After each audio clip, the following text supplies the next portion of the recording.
Micah's stuffed elephant sat on his pillow upstairs while Diane Calloway leaned over the crystal glasses and said, in flawless French, that her son's wife still ate like she'd grown up on food stamps.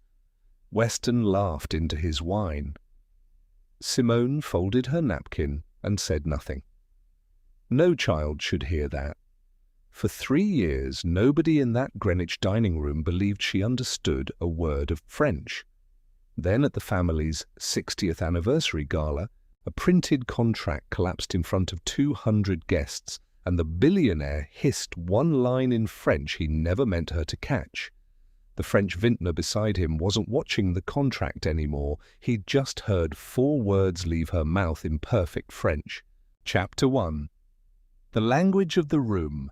The dining room at the Calloway house held 18 people comfortably, and tonight held 5, which was somehow worse. Simone sat across from Diane, beneath a chandelier that threw small coins of light across the tablecloth, and listened to the baby monitor on the sideboard hiss faintly between Micah's breaths. Reginald sat at the head of the table, the way he sat everywhere, like the chair had been built around him first, and the room added later. A bottle of something French and expensive stood open and mostly untouched near his elbow. Decoration more than drink. "More wine, Simone?" Weston asked, already reaching for the bottle without waiting for an answer. "I'm fine," she said. Diane watched this exchange the way she watched most things involving her daughter-in-law, with the polite attention of someone waiting for a stain to appear on white linen. When the housekeeper cleared the fish course, Diane set down her fork, turned to Reginald, and switched to French. "Regarde comme elle tient sa fourchette. On peut sortir la fille du quartier, mais jamais le quartier de la fille. Watch how she holds her fork. You can take the girl out of the neighborhood, but never the neighborhood out of the girl." Reginald didn't look up from his glass. He rarely needed to. His silences did the work his wife's sentences performed loudly. Weston laughed once, low, the sound of a man agreeing with something he hadn't quite listened to. Simone kept her hands in her lap. Under the table, her right hand pressed flat against her thigh, fingers spread, knuckles pale. She had learned, over 3 years, exactly how much pressure it took to keep her face still while her stomach turned over. She understood every word. She had understood every word Diane Calloway had ever said in French at this table, going back to the first Sunday dinner when Diane had welcomed her by telling Reginald, in the same breath as passing the bread basket, that Weston had found something interesting at the gallery opening, though not something built to last. 3 years of Sunday dinners since then, and Simone could recite most of them the way other people recited scripture. Not because she wanted to, but because a thing repeated enough times stops needing to be remembered on purpose. Diane continued, warming to it now that no staff remained in earshot. Elle a signé le contrat prénuptial sans lire une seule page. 12 minutes avec un avocat d'aide juridique, comme une enfant qui remet un mot d'excuse. She signed the prenuptial agreement without reading a single page. 12 minutes with some legal aid attorney, like a child handing over a permission slip. "She did," Weston agreed in English, spearing a piece of asparagus. "Didn't ask a single question." "Does she ever suspect?" Diane said, tilting her head towards Simone without truly seeing her, still in French. "Que nous parlons d'elle?" "She can barely order in French," Weston said. "Don't worry." Simone reached for her water glass. Her hand was steady. That was the part that had taken the longest to master, not the understanding which had come to her at 6 years old, in her grandmother's kitchen in Charleston, over red beans and rice, and a language passed down like a family recipe. The mastery was in the stillness, in letting an insult land somewhere private and locking the door behind it. "Dinner was lovely tonight," Simone said in English to no one in particular. No one answered. Diane's eyes moved past her toward Reginald, waiting for a response that never came from that end of the table either. She set her glass down gently. Somewhere upstairs, Micah stirred against his sheets. She heard it through the monitor before anyone else at the table registered the small, static crackle. She was already half turned toward the stairs.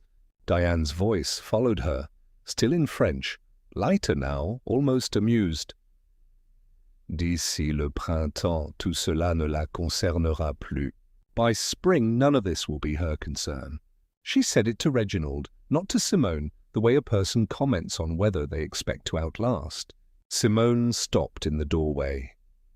She didn't turn around. She let the sentence settle where sentences like it always settled, somewhere behind her ribs, catalogued, dated, filed next to 100 others. "Good night," she said, and went up to her son, who did not yet know a single unkind word in any language, and who slept for now without needing to understand what people said about his mother when they thought no one who mattered was listening. Chapter 2. Ornamental. The autumn trade dinner filled the Callaway and Vane event space with the smell of duck fat and cut hydrangeas, 40 distributors and their spouses circulating under a ceiling of exposed brick and hanging Edison bulbs. Simone wore the navy dress Diane had approved by text that morning, appropriate, the message said, nothing else, and stood near the raw bar holding a glass of sparkling water she had no intention of finishing. "This is Simone," Weston said, steering a silver-haired man toward her by the elbow.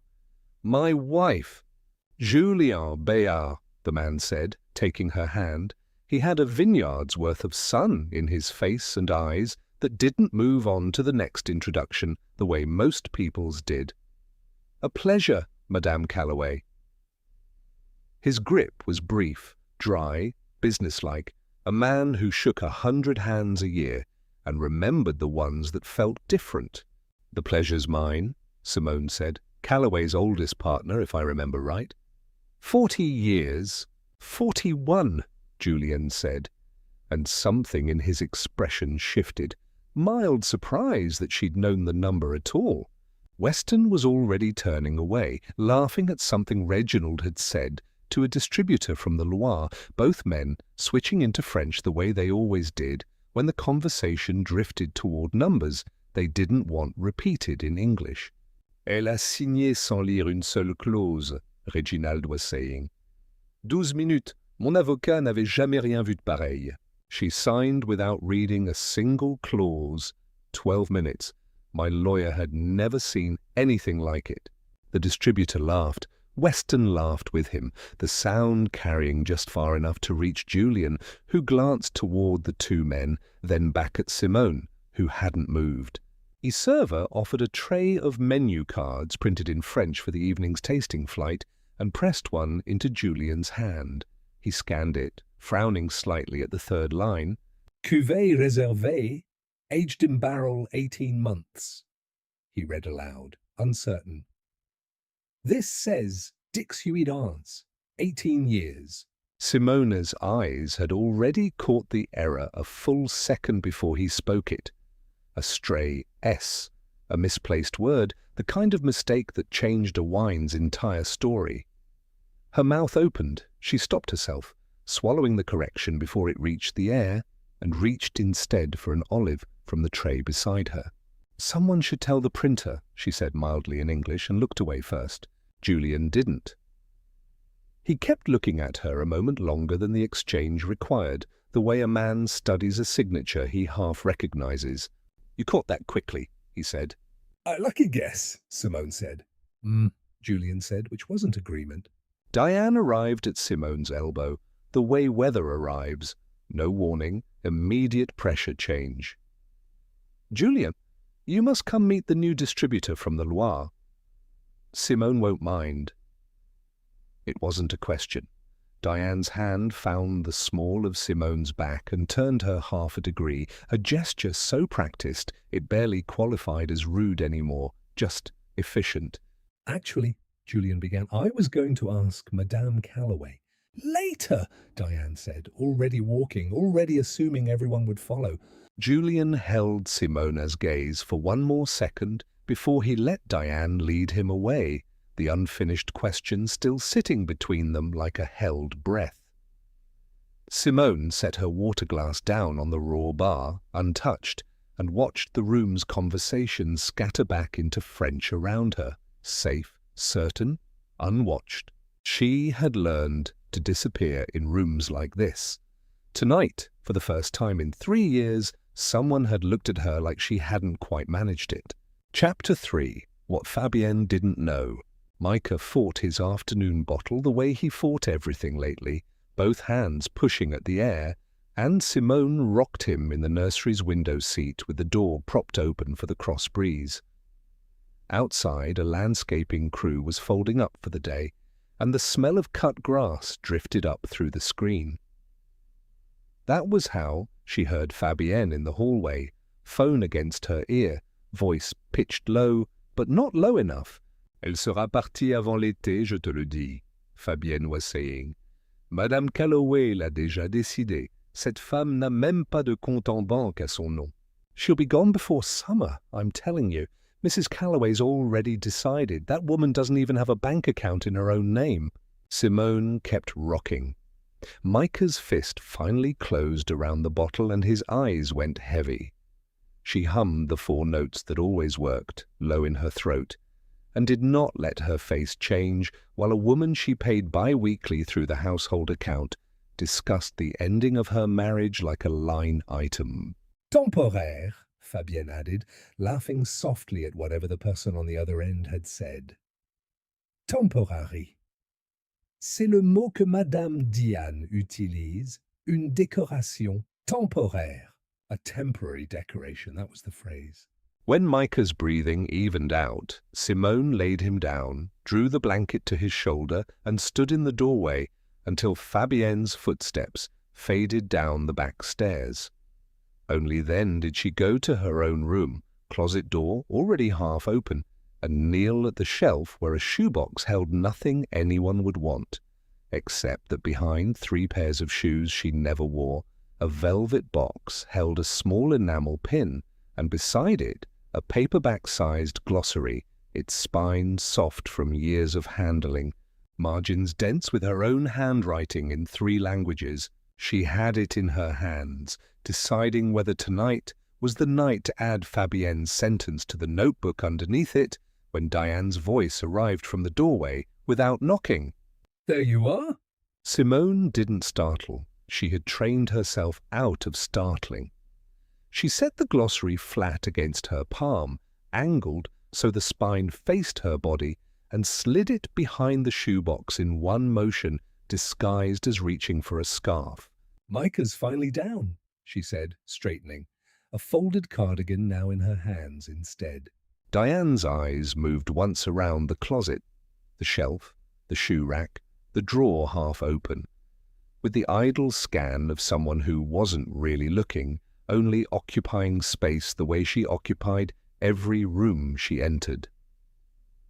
"You've been quiet, even for you," she said, already turning to check her own reflection in the hallway mirror instead of waiting for an answer.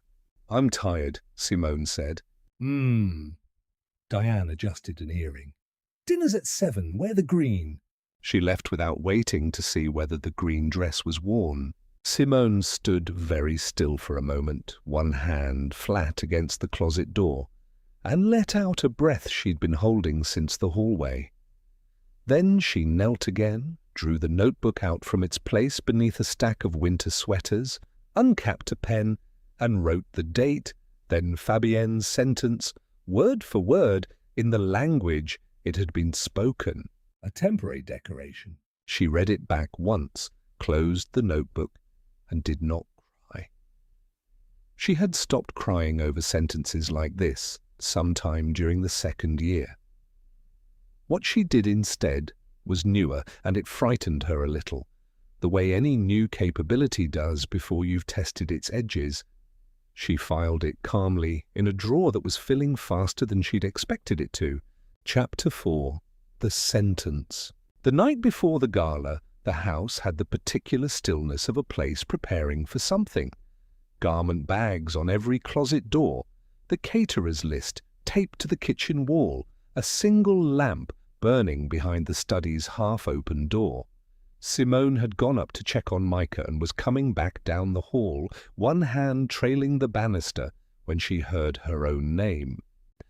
"Once Brazil signs, there's no reason to wait," Reginald was saying, unhurried, the way he discussed shipping delays or interest rates. "Renegotiate the trust before the ink's dry. Weston keeps the child's inheritance clean of her entirely." "Renata Cole handled the Whitfield settlement," Weston said. "Fast, quiet. We'd want someone like that." "I'll have my people find her someone worse," Reginald said. And there was something almost companionable in it, father and son agreeing on furniture. "The prenup holds either way. She'll get a check and a moving truck." Simone stood at the edge of the light thrown across the hall runner, one hand rising to the doorframe before she decided to reach for it. She had known, in the abstract, patient way she knew most things about this family, that the marriage had an expiration date built into it somewhere. She had not known it had a signing date. Brazil, 3 weeks. "And if she fights it?" Weston asked, and for a moment Simone let herself hope the question meant something. "With what?" Reginald said. Papers rustled. A folder closing. A pen set down. Then quieter, almost to himself in French. "Elle ne comprendra même pas ce qui lui arrive." She won't even understand what's happening to her. The sentence landed somewhere under her sternum and stayed there. Simone had absorbed 3 years of insults at that table without her breath ever betraying her. And this one, delivered to an empty room she wasn't supposed to be standing outside of, was the one that finally reached her lungs. She heard herself inhale too sharply, a small, involuntary sound, gone almost as soon as it happened. Almost. "Simone?" Diane's voice from the top of the stairs, closer than she'd realized. "You look pale." "Headache," Simone said, and her voice came out steady, which surprised her more than the sentence had. "I'm going to lie down before tomorrow." Diane studied her for a beat too long, then let it go the way she let go of most things that weren't immediately useful to her. "Take something. I need you presentable." Simone made it to the guest bathroom before her hands started shaking, and she sat on the edge of the cold porcelain sink until they stopped, counting the tile grout lines the way her grandmother had once taught her to count breaths instead of insults. Elle ne comprendra même pas. She'd understood every word this family had ever said in a language they thought was a locked door. She understood this sentence too. That was the whole point of it, and the whole miscalculation. She went to her room, opened her laptop, and found the number she'd saved 8 months ago and never called. Renata Cole, family law, the same name Reginald had just used like a tool from a drawer. Renata picked up on the second ring. "I need to talk to someone," Simone said. "Not tonight, but soon, maybe tomorrow." "What changed?" Renata asked. Simone looked at her own reflection in the dark window, the house quiet below her. 3 weeks suddenly, the only number that mattered. "Someone finally said the quiet part out loud," she said, in a language he thought I couldn't use against him. She hung up, sat with the phone still warm in her hand, and for the first time in 3 years, stopped waiting for the right moment to arrive on its own. Chapter 5. Interpreter. The private club's ballroom held 200 people under gold-leaf ceilings for Calloway and Vane's 60th anniversary. Champagne, moving through the crowd faster than the waitstaff could replace it. A string quartet had given way to a full band by 9, and somewhere near the bar, a photographer from a spirits trade magazine was working the room for candids of the family that started it all. Simone stood near the back in deep red, not the green Diane had chosen for her, and watched Reginald take the small stage to toast 40 years of Julien Béart's partnership, and tonight the signing of the company's first Brazilian distribution deal. The projection screen behind him lit up with the contract's key terms, translated for the visiting delegation. Simone saw the error before the murmuring started. A royalty clause rendered in Portuguese as isento de taxas, exempt from fees, where the English original said subject to fees, not a typo, a number worth millions, inverted. The Brazilian partner, a compact man named Osorio, half rose from his seat, already speaking rapid, alarmed Portuguese to his associate. Reginald's smile didn't move, but his hand found Weston's sleeve, and he leaned in, voice dropping to what he clearly believed was safely under the room's noise. "Fais quelque chose," he said. "Elle ne comprendra même pas ce qui se passe de toute façon." Do something. She won't even understand what's happening anyway. He wasn't looking at Osorio when he said it. He was looking briefly at Simone. Something in her went very still, and then, for the first time in 3 years, it did not stay still. She crossed the room before she'd fully decided to, stepped up beside the podium, and said, in clear, unhurried Portuguese, "Senhor Osório, a cláusula está invertida. O original diz sujeito a taxas, não isento. É erro de tradução, não uma mudança de termos. The clause is inverted. The original says subject to fees, not exempt. It's a translation error, not a change in terms." Osorio blinked, then answered her rapidly, relief plain on his face. Simone answered back in the same fluent rhythm, walking him through the correction line by line, while 200 people went quiet enough to hear the ice settling in the glasses. Then she turned and switched to French, loud enough now for the whole room. "Vous venez de dire, Monsieur Calloway, qu'elle ne comprendrait même pas ce qui se passe." "You just said, Mr. Calloway, that she wouldn't even understand what was happening." Reginald's face did something Simone had never seen it do in 3 years. It emptied out. "I understood that," Simone continued in English now, her voice carrying to the corners of the room. "The same way I understood everything else said in this family, in French, for 3 years, at every table I was told to sit quietly at. I spent 6 years as a conference interpreter for the United States Department of State before I married into this family. French, Portuguese. I grew up speaking Haitian Creole in my grandmother's kitchen in Charleston. I have understood every word." No one moved. Diane's hand had frozen halfway to her own throat. Weston looked like a man watching a bridge give out beneath a car he was still standing on. "She's exaggerating," Diane said, too loud, too fast, to no one who was listening to her anymore. Julien Bayard was the first to stand. He didn't say anything at first, just rose, slowly from his table, the way a man stands for something he's decided deserves it. Then he began to clap, once, twice, unhurried, and within a few seconds the sound had spread across the room, not universal, but wide enough that it filled the silence Reginald's own sentence had left behind. Osorio crossed the room to shake her hand. "I would like to discuss the Brazilian side of this deal directly with you going forward, Mrs. Calloway," he said, "if that is something you would consider." Near the back, a woman with a press badge and a notebook already open stepped forward. "Dana Okafor, Barrow Business Weekly," she said. "Mr. Calloway, would you like to comment on what your daughter-in-law just said, or on the terms of the contract you nearly signed with an error worth several $1 million? Reginald said nothing. His mouth opened, then closed. For the first time since Simone had known him, he had no sentence ready in any language. Simone stood at the podium a moment longer, red dress, steady hands, 200 faces no longer looking at her as furniture.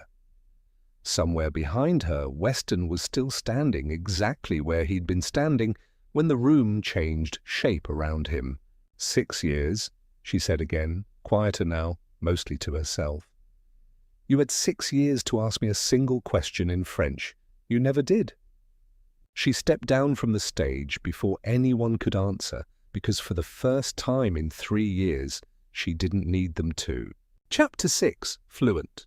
By the following spring, the story had outgrown the ballroom that started it. Clips of the toast had circulated for weeks. Simone at the microphone, the room going still, Julian rising first, shared far past the small world of spirits importers who would have recognized any of the faces involved. Julien Bayard suspended his distribution agreement within a week, telling a reporter only that he preferred to do business with people who told the truth in every language they spoke. 2 other long-time partners followed him within the month. The Brazilian deal closed anyway, but not with Callaway and Vane. Osorio signed it directly with a small consulting firm Simone had not yet founded when the ink dried. The prenuptial agreement Reginald had once called airtight was voided in family court on grounds of concealed assets and financial fraud, a ruling that took Renata Cole 11 weeks and a filing cabinet's worth of documentation to secure. Simone was awarded full custody of Micah and a settlement that had nothing to do with what a 12-minute signature had once promised her. Weston did not contest the custody ruling. He had watched, at the gala, exactly how little ground he had left to stand on, and something about that night seemed to have finally taught him the one lesson 3 years of marriage hadn't. Reginald gave one interview to a trade publication and used the word misunderstanding 4 times without once saying what had been misunderstood. Callaway and Vane's stock slid through the following 2 quarters before the board brought in outside leadership to steady it. Diane stopped attending industry events altogether. The last anyone heard, she'd moved to the Palm Beach house full-time, where there was no one left to translate for. None of that was the part Simone thought about most. She thought about Julian's call 3 weeks after the story broke nationally, asking if her new firm, Fluent's advisory, language, and cultural strategy for companies expanding overseas, might take him on as a client. She thought about her grandmother's voice on the phone the night the videos started circulating, saying only in the French Creole she'd raised Simone on, "I always knew you'd pick the right moment, baby girl." And nothing else, because nothing else needed saying. She thought about the fellowship she funded that autumn at a historically black college, full tuition for a language student every year, named for the grandmother who'd taught her that a weapon, shown too early, is a weapon wasted. The first recipient was 17 and had never left the state she grew up in. Simone wrote her a short letter with the acceptance packet, nothing elaborate, just a line about listening longer than anyone expects you to, and being ready when it finally matters. On a Tuesday evening in June, Simone sat on the small balcony of her new apartment in Fort Greene with Micah on her lap, the borrowed hum of Brooklyn traffic rising up from the street below, someone's radio drifting up from an open window 2 floors down. The State Department pin sat where anyone could see it now, on the windowsill beside a potted basil plant, no velvet box required. She began to sing, low, in the French Creole her grandmother had given her before anyone had given her anything else, and Micah clapped along half a beat behind the melody, the way 3-year-olds do, certain he was keeping perfect time. Micah babbled the last line back at her, in a language that wasn't quite French yet, wasn't quite anything yet, just the sound of a boy trying on his mother's voice for size. Simone let him have it, wrong notes and all. No one told her to stop. No one in this apartment ever would.